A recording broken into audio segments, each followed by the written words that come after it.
नमस्कार। नए वर्ष की अनेक अनेक मंगल कामनाओं के साथ मैं हूं कौशलेंद्र झा। मध्य रात्रि की मादक जश्नों के बीच वर्ष 2021 ने अपना पहला कदम रख दिया है। सूरज की पहली किरणों के साथ नई उम्मीदें अंगड़ाई भरने लगी हैं। कैलेंडर बदल चुका है। अरमानों की उछाल परवाज भरने को बेताब है, पर सबसे अधिक खुशी वर्ष 2020 के बीत जाने की है। इंसानी इतिहास का यह एक भयानक वर्ष था जो बीत चुका है। समझ नहीं आता कहां से शुरू करें, क्या भूलें और क्या याद करें। मीलों पैदल सफर करते मजदूरों को याद करें या गांव में बने क्वारंटाइन सेंटर से छन छन कर बाहर आ रही जिंदगी की मुश्किलों को याद करें। श्मशान में दिन रात जलती चिताओं को याद करें या मौत के खौफ के बीच पसरे मरघटी सन्नाटा को याद करें। फासले दरमियां हो गए उसको याद करें या उन सौदागरों को याद करें जो संकट को अवसर बनाकर समाज में नफरत की जहर घोलते रहे। सवाल फिर वही, क्या याद करें और क्या भूल जाएं। चलिए अच्छी बातों से शुरू करते हैं। अच्छी बातें ये कि कोरोना काल की इस मुश्किल घड़ी में चिकित्सा जगत से जुड़े लोगों ने एक बार फिर से साबित कर दिया कि वह असली जीवन दाता है। उन्हें धरती का भगवान कहना अतिशयोक्ति नहीं होगा। अच्छी बातें ये कि सुरक्षा सेवा से जुड़े लोग हों या सफाई कर्मचारी या फिर मीडिया कर्मी, सभी ने मिलकर मौत का मजबूती से सामना किया। हौसला ऐसा कि मौत का खौफ काफूर हो जाए, जिंदगी फिर से सिसकियां भरनी शुरू कर दे।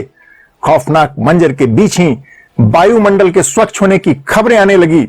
नदियों का जल प्रदूषण मुक्त हो गया, चिड़ियों की चहचहाहट सुनाई पड़ने लगी और सबसे अच्छी बात यह कि जाते जाते यह साल कोरोना वैक्सीन के आने का सुकून देने वाली सूचना देकर चला गया। खैर, वर्ष 2020 को भूलना आसान नहीं होगा, खास करके उनके लिए जिन्होंने अपनों को खोया।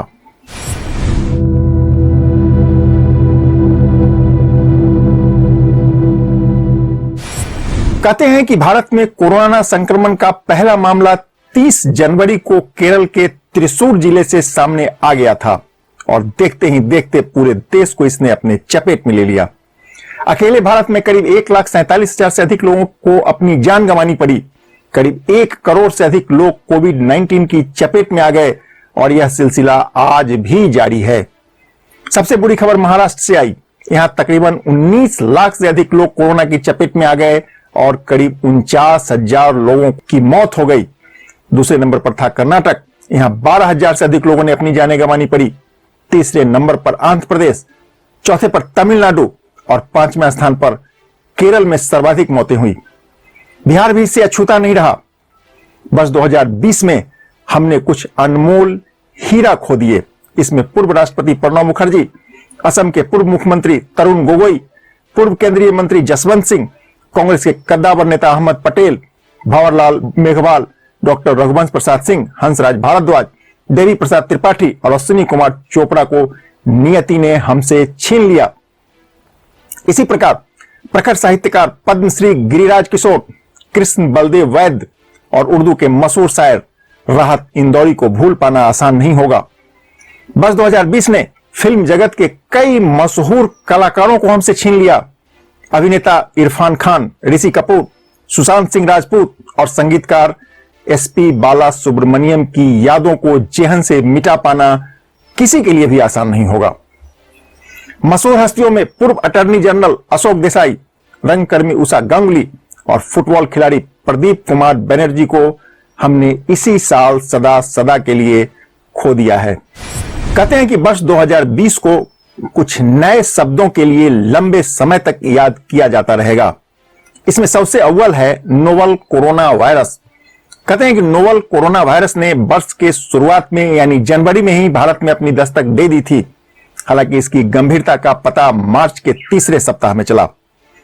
आम बोलचाल की भाषा में इसको कोरोना या कोविड-19 का नाम दिया गया। फिर एक नया शब्द आया, लॉकडाउन। मार्च आते आते भारत सहित पूरी दुनिया में लॉकडाउन शब्द लोगों के जुबान पर छा चुका था। कहते हैं कि लॉकडाउन का इतना प्रचलन बढ़ा कि कॉलिंस शब्दकोश ने इसे वर्ष 2020 का प्रचलित शब्द घोषित कर दिया। अब बारी थी पैंडेमिक की। विश्व स्वास्थ्य संगठन यानी WHO ने कोरोना को पैंडेमिक यानी महामारी घोषित कर दिया। इसके बाद पैंडेमिक शब्द का प्रचलन भी तेजी से फैला। अध्ययन से पता चला है कि 11 मार्च को इंटरनेट पर पैंडेमिक खोजने वाले यूजर्स की संख्या 13,500% तक बढ़ गई। इसी प्रकार containment zone, quarantine, isolation, sanitizer और मास्क जैसे शब्द तेजी से प्रचलन में आने लगे। लोग सोशल डिस्टेंस के मायने समझने लगे। हालांकि इसको लेकर विवाद भी हुआ और सोशल डिस्टेंस की जगह फिजिकल डिस्टेंस की वकालत शुरू हो गई। हाथ धोने और बार बार धोने का प्रचलन बढ़ा। लोग एक दूसरे से हाथ मिलाने में संकोच करने लगे। गले मिलने की जगह दुनिया में नमस्ते करने का प्रचलन तेजी से बढ़ने लगा। कहते हैं कि अपनों का साथ छूटा तो उम्मीदों के तार भी जुड़ते चले गए। वर्क फॉर होम शुरू हो गया, वर्चुअल मीटिंग शुरू हो गई, सेमिनार की जगह वेबिनार होने लगा। कुल मिलाकर इस पूरे पीरियड को कोरोना काल का नाम दिया गया, जिसे भूल पाना बरसों बरसों तक मुश्किल होगा। अब बात राजनीति की कर लेते हैं। यह बात सही है कि कोरोना की वजह से जिंदगी बिल्कुल थम गई, पर रुकी नहीं। कहते हैं कि विविधताओं से भरपूर भारत में इस साल भी राजनीतिक घटनाक्रम की भरमार रही। विडंबना देखिए, सीएए को लेकर शाहीन बाग के आंदोलन से साल का आगाज हुआ और अंजाम किसान आंदोलन तक पहुंच गया। साल के शुरू में दिल्ली आंदोलन की चपेट में था और साल के अंत में भी दिल्ली आंदोलन की जद में है। कोरोना संकट काल में ही एक ओर जहां बिहार में विधानसभा का चुनाव हुआ, वहीं इससे पहले साल की शुरुआत दिल्ली विधानसभा चुनाव से हुआ। केंद्रीय नेतृत्व के सवाल पर कांग्रेस को पूरे साल छीछा लेदर का सामना करना पड़ा। अंतरकलह की वजह से मध्य प्रदेश में कांग्रेस की सत्ता चली गई। राजस्थान में कांग्रेस का अंतरकलह जग जाहिर हो गया। बात की शुरुआत दिल्ली से करते हैं। वर्ष 2020 के फरवरी महीने में दिल्ली विधानसभा का चुनाव हुआ। यह चुनाव ऐसे समय में हुआ जब दिल्ली का शाहीन बाग सीएए के खिलाफ सुलग रहा था। चुनाव में 62 सीट जीतकर आपके अरविंद केजरीवाल दोबारा दिल्ली के मुख्यमंत्री बन गए। बीजेपी को सिर्फ 8 सीटों से संतोष करना पड़ा और कांग्रेस का दिल्ली में खाता भी नहीं खुला। कहते हैं कि मध्य प्रदेश में सत्ता का नाटकीय परिवर्तन साल की सबसे बड़ी राजनीतिक घटनाक्रम मानी जा रही है। दरअसल कांग्रेस से बगावत करके ज्योतिरादित्य सिंधिया अपने 22 समर्थक विधायक के साथ बीजेपी में शामिल हो गए। लिहाजा कमलनाथ की सरकार गिर गई। इसके बाद शिवराज सिंह चौहान के नेतृत्व में बीजेपी ने मध्य प्रदेश में सरकार बना लिया। ज्योतिरादित्य सिंधिया भाजपा कोटे से राज्यसभा सांसद बना दिए गए। इधर नवंबर महीने में हुए उपचुनाव में भाजपा ने यहां शानदार प्रदर्शन करते हुए 28 में से 19 सीटों पर कब्जा करके मध्य प्रदेश को कांग्रेस से झटक लिया। कांग्रेस को इस साल एक और उठापटक का सामना करना पड़ा। खबर राजस्थान से आई। मुख्यमंत्री अशोक गहलोत और उप मुख्यमंत्री सचिन पायलट के बीच राजनीतिक टकराव की खबरें सुर्खियां बटोरने लगी थी। लगभग 1 महीने तक चले इस राजनीतिक घटनाक्रम का पटाक्षेप हुआ और सचिन पायलट वापिस कांग्रेस में लौट गए। नेतृत्व संकट से जूझ रही कांग्रेस के लिए यह साल अच्छा नहीं माना जाएगा। एक और जहां मध्य प्रदेश में सरकार चली गई, तो वहीं राजस्थान के राजनीतिक संकट से पार्टी को बहुत नुकसान हो गया। उपचुनाव में भी कांग्रेस कुछ खास प्रदर्शन नहीं कर सकी। इसके अलावा दिल्ली और बिहार विधानसभा चुनाव में पार्टी का प्रदर्शन संतोषजनक नहीं रहा। मध्य प्रदेश और राजस्थान की तरह मणिपुर में भी राजनीतिक उठापटक देखने को मिली। यहां बीजेपी को मुश्किलों का सामना करना पड़ा। हुआ यह कि एनपीपी के कई विधायक बीजेपी से नाराज हो गए। नतीजा, मणिपुर में बीजेपी की अगुवाई वाली मुख्यमंत्री बीरेन सिंह की सरकार खतरे में आ गई। इस बीच बीजेपी के राष्ट्रीय अध्यक्ष जेपी नड्डा के कहने पर हेमंत बिस्वा शर्मा ने मोर्चा संभाला और जल्दी ही हालात काबू में आ गया। हालांकि बड़ी पार्टी होने का दम भरने वाली बीजेपी को 2020 डेंट दे गई। अकाली दल के साथ 22 साल पुरानी दोस्ती टूट गई। कृषि कानून को लेकर अकाली दल ने बीजेपी से मुंह फेर लिया। अकाली दल के हरसिमरत कौर बादल ने 17 सितंबर को मंत्रिमंडल से इस्तीफा देकर बीजेपी को सख्ते मिला दिया। इसी उठापटक के बीच साल के अंत में जम्मू कश्मीर में डीडीसी का चुनाव हुआ। धारा 370 हटने के बाद यह पहला मौका है जब वहां लोकतांत्रिक प्रक्रिया बहाल हो सकी। अमूमन 51% लोगों ने चुनाव में हिस्सा लिया। कुछ लोग इसको साल का सबसे महत्वपूर्ण घटनाक्रम भी मानते हैं। आजादी के बाद पहली बार जम्मू कश्मीर में बीजेपी को सिंगल लार्जेस्ट पार्टी बनने का मौका मिला। घाटी में बीजेपी ने अपनी उपस्थिति दर्ज करा के राजनीति की समझ रखने वाले सभी को चौंका दिया। हिंदी बेल्ट की पार्टी कही जाने वाली बीजेपी के लिए दक्षिण भारत से भी सुकून देने वाली खबर आई। ग्रेटर हैदराबाद नगर निगम चुनाव में बीजेपी ने पूरी ताकत झोंक दी।